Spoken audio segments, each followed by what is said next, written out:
Welcome back to Fox40 Foodies. I'm Chef Aubrey. Welcome to our Thanksgiving edition.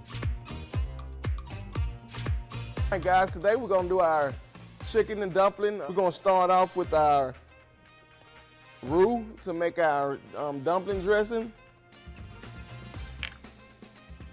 Going to do about a cup of our oil here. I got it on a medium high. Just kind of got to watch it as we get it going. So with this roux, I have a little garlic powder, garlic salt, and I'm gonna add a cup of flour. As I do it, I just kind of make sure I'm keep on stirring with it.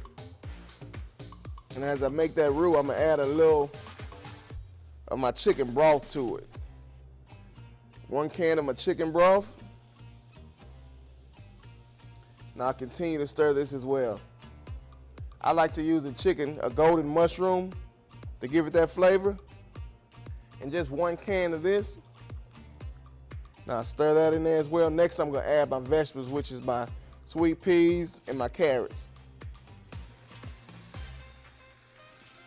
All right, at this time I have my mixed all into my vegetables. At this point you wanna add your favorite seasoning. It's down on a low heat now that it's already all in.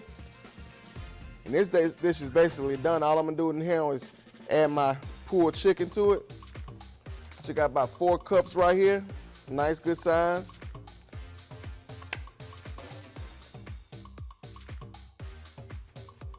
There you go, nice and creamy, thick and hearty. Now I got my oven on about 375 on bake. And we're gonna let this cook about 15 minutes. All right, now after 15 minutes of chicken dumpling in the oven, ready to pack it up and take it to that family holiday buffet. You'll find this and more recipes on fox40jackson.com.